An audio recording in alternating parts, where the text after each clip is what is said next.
Take it away from him. Under 4 left. The barn is alive again. 52-51 Illinois. Greetings, everyone. It's Paulie, and I'm back for another episode of Balls with two amazing guests today. We have two fantastic basketballers, and I'll introduce them. We've got Marshall and Lochlan here. Welcome, gentlemen. Hey, how are you?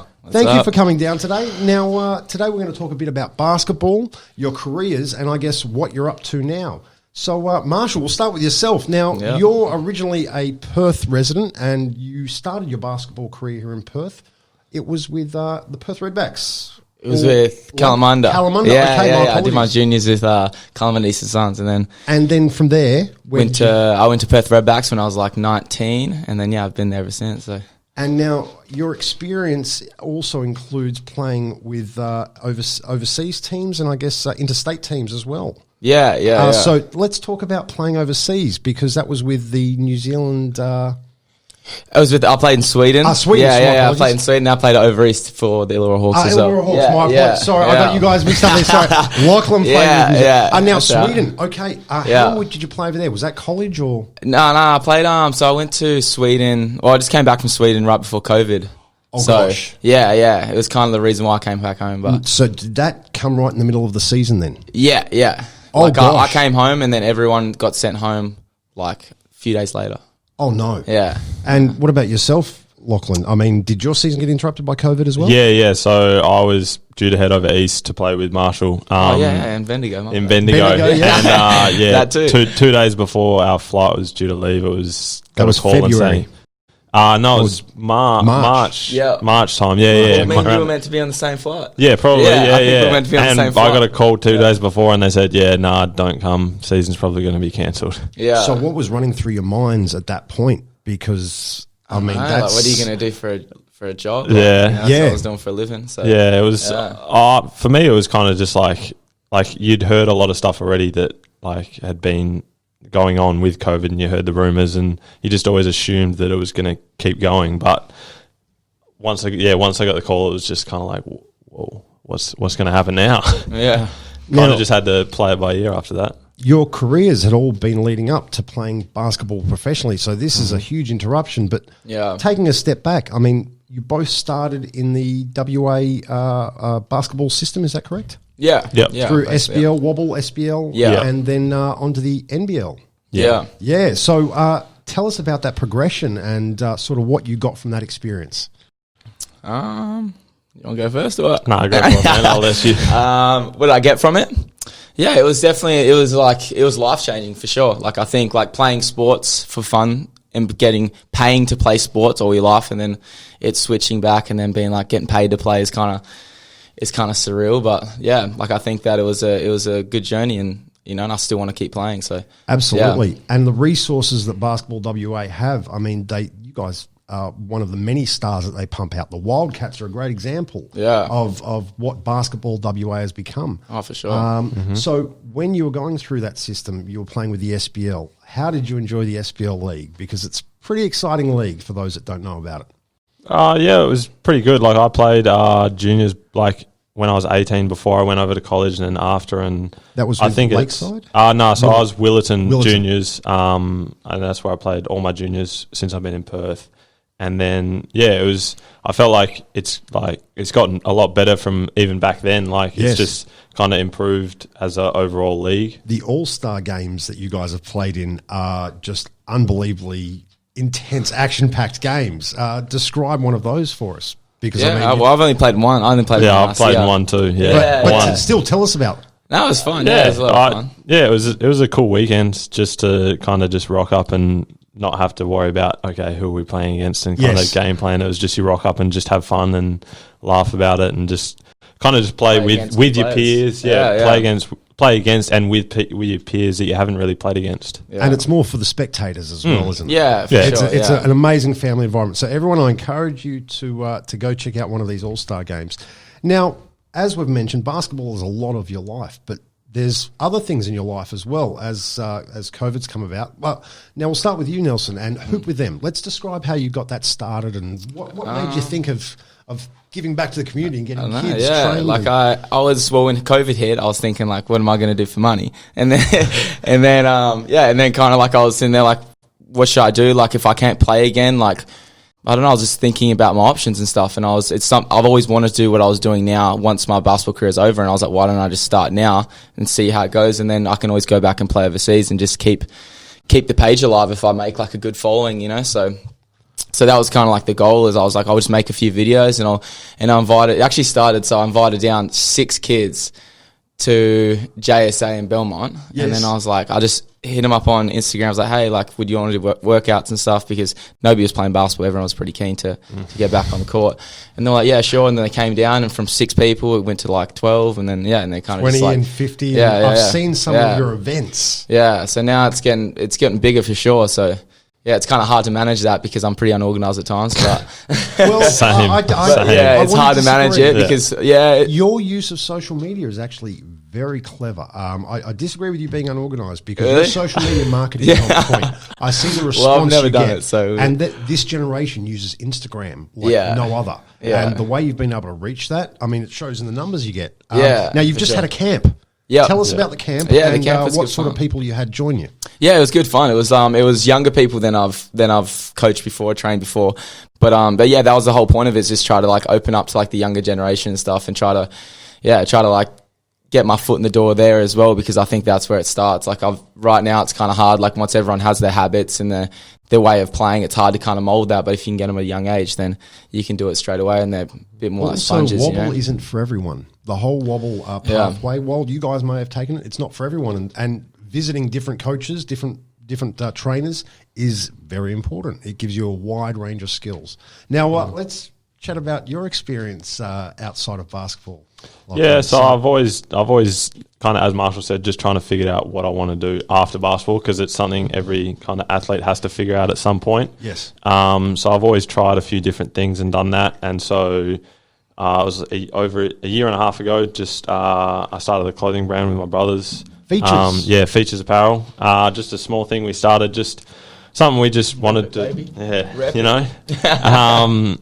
Just something we started to like. My brothers have always had an interest in fashion and that kind of thing, and I've always had an interest in business. So it was something that we just wanted to start together, and it's been really good so far. It's definitely a difficult path. You learn a lot along the way, and it probably wasn't as smooth as it was at the start, but you make mistakes and you learn from it, and it gets better as you go. But you've remained determined and continued to... I think it's just all about creating like a system that flows and works, kind of like that turntable kind of thing with a business. You just got to get functioning as a system, a well-oiled machine, so to speak. And starting here in Perth isn't easy. It's such a small market, bro. Yeah. So secluded. Yeah, finding a clothing manufacturer and all that stuff took me forever. Yes. It started with Yellow Pages, so Gosh. I went looking for a manufacturer here was really hard, because clothing manufacturers aren't the prettiest of businesses in terms of like social media and Google and stuff like that. So which is what a lot of people look to now, and I did, and could not find a single thing. And then so I was like, let's just go back to the wheel and let's check out Yellow Pages. And found like the best spot we could find for it, someone who already does streetwear and all that kind of stuff. So it kind of just was a blessing. Local as well? Yeah, local, That's brilliant. Being able to work locally is so important. Fantastic. And it's beautiful merch. I hope that you and I get to collaborate soon and get you in the studio. Definitely. Now, you were also at the camp with Nelson. Yeah. Marshall invited me down. He said he was doing this camp and he just wanted some help running it. Obviously, as a camp, you need more than one person to try and talk to all the kids and get all the message across that you want. So someone with different sets of skills. And is training something you've also wanted to pursue? I've always done it as like a way to make money on the side. Yes. Just trying to make some extra coin, really.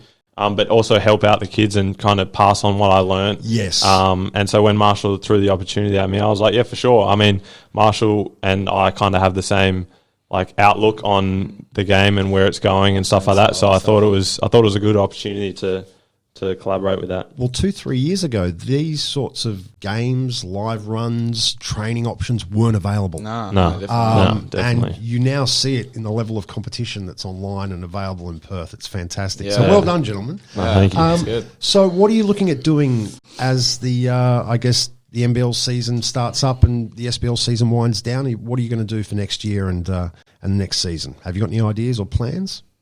No, I mean, like, I guess through this whole COVID thing, I've just kind of, rather than try and make a plan and try and follow it, I've just said, let's just take it day by day, try and do what you can day by day to make yourself a better person and put yourself in the right spot for where you want to be. So, like, obviously you have an idea of where you want to go and what you want to do, but for me, it's just taking it day by day and putting yourself in the right spot and doing the most you can each day to get to where you want. Which is, of course, with features. Yeah, features and, I mean, overseas stuff with basketball, depending on what the way the world's looking. And if not, just staying here and playing in the SPL and getting some out of that. So no matter what, you're playing? Trying to. Yeah. Yourself?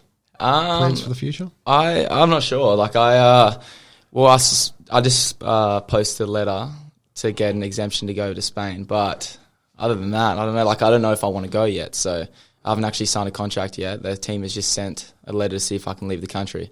But because you've just come off a fantastic season with the Redbacks. I mean, we really had well, your scoring average. I don't have the figure here with me, but it was. I don't know. I'm going to have to post it below, guys. I don't want Marshall blow his own horn, but he was simply on fire this whole season. Go check out the highlights online. He's actually got an amazing video someone put together. Who was that videographer that I've got to make a better video then? He's my mate from high school. Okay. Yeah, he's my mate from high school. Yeah. Was he at the camp the other day? No, he wasn't there. No. He's just a mate from high school and he wanted to help me out. And I was like, come down. This amazing, talented Perth video filmmaker has made possibly one of the best basketball videos I've ever seen. So go check it. It's on Marshall's page. It's on his Instagram. Hats off to him. Yeah. Hats off to him. He's talented. Yeah. Wow. And I'm coming for you. Now, I want to go right back to what got you started. What was your passion? What got you into basketball? Was it watching it? Was it seeing it? Was it a family member? Nah, like I remember the first time I ever picked up a ball and went to go play. I was like sitting at home and my brother had these old basketball cards because I was born in America, so we had like. Where in America? I was born in Minnesota. Wow. Yeah. That's cold. Oh, wow, it's horrible. That's cold. Well, yeah. I was hillbilly. I was a hillbilly. But snow. Oh. Yeah, it's too cold. Cold. But yeah, I was born there, and then like we had all the American basketball cards and all that kind of stuff, and we still had it when we came back here. And then like I was probably 8, 9 years old, and I remember my brother was looking at the basketball cards and was like, "Oh, do you want to go grab a basketball and like buy one and pump it up?" And we're like, "Yeah, cool." Went to Kmart, bought one, pumped it up, went down to the courts. I don't think we missed a day for probably 6 months, a year after that. I went every single day for like a year. And then, now I remember I asked all my friends at school if they wanted to start a basketball team. And then my brother coached it. And rest is history. Wow. Well, I mean, of course. I lived across from a basketball stadium too, so it made it easy. So I could just walk there. Yeah. I literally lived across the road. Basketball. Exactly. So that made it easier. But what about yourself, Lochlan? So when I actually played soccer first, it was my first sport, and then when that's a benefit. And then when I moved over from Melbourne to Perth, because both my parents played basketball, and so my younger brother actually started playing before me, and my mum asked me if I wanted to play, and I think I was 10 at the time, and she asked me, and I was like, I'm good, I don't want to play, and then I went down and watched his games for like the next week or so, and I was like, no, I want to play. And same kind of thing. After that, as soon as I picked it up and started playing it, I loved it. Always tried other sports outside of it, but always came back to basketball. And you like your team sports, you like your team sports, yeah. But soccer and basketball, what a contrast! Yeah. Wow, as you mentioned, one's footwork and one's ball handling.